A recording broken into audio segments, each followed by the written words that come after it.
The Lord be with you. This is a preview podcast of what's coming next. We're getting close to the end of our 316 series. I've thoroughly enjoyed it, talking about the Bible, the significance of the passages for our faith and life. But it can't last forever. When we hit Revelation 3:16, we'll be done. So what are we going to do next? A couple of things I'd like to discuss.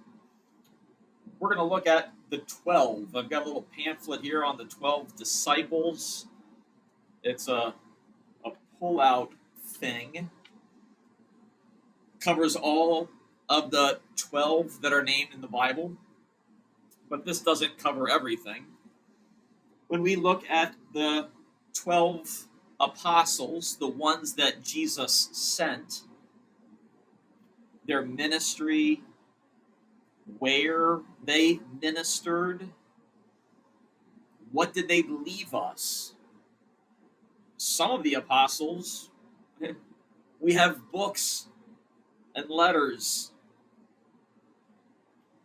Some are rather anonymous. And yes, maybe we'll spend an episode talking about Judas Iscariot, the one who betrayed Jesus. He was named an apostle. He committed suicide before he went anywhere. So we'll look at them. We'll look at how the church celebrates them today, how the church uses them. So, who are these people that we'll be looking at? Matthew and Luke record the names of the 12 in their Gospels. And there's a little bit of a divergence, although not really. We'll talk about that in a moment. So, this is Matthew chapter 10. Jesus called to him his 12 disciples and gave them authority over unclean spirits to cast them out, and to heal every disease and every affliction. The names of the 12 apostles are these. First, Simon, who is called Peter, and Andrew his brother, James the son of Zebedee and John his brother, Philip and Bartholomew, Thomas and Matthew the tax collector, James the son of Alpheus and Thaddaeus, Simon the Canaanian, and Judas Iscariot, who betrayed him.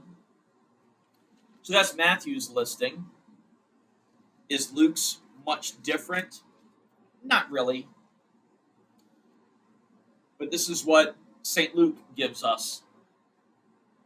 In these days, Jesus went out to the mountain to pray, and all night he continued in prayer to God. And when day came, he called his disciples and chose from them 12, whom he named apostles. Simon, whom he named Peter, and Andrew his brother, and James and John, and Philip and Bartholomew, and Matthew and Thomas and James the son of Alpheus, and Simon, who is called the Zealot, and Judas the son of James, and Judas Iscariot, who became a traitor. Maybe you start to see a little difference.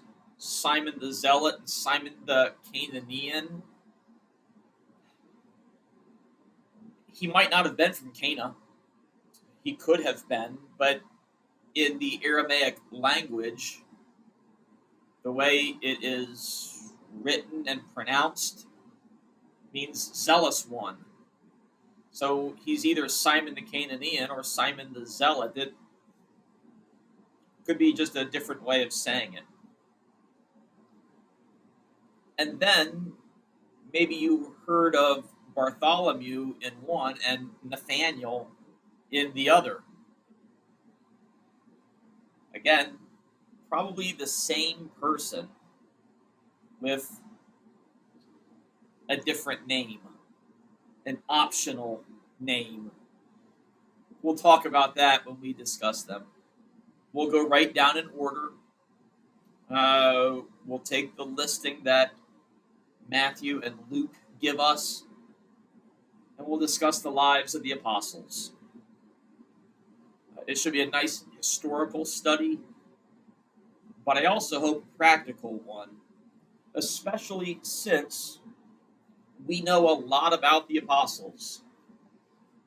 We know where they ministered, what they did, and our Bible is filled with their writings. Matthew and John were apostles. Peter wrote letters. John wrote letters. Paul, not one of the 12 listed by Matthew and Luke, but knocked off his horse on the road to Damascus. Jesus telling him, "You are going to work for me. I am going to send you."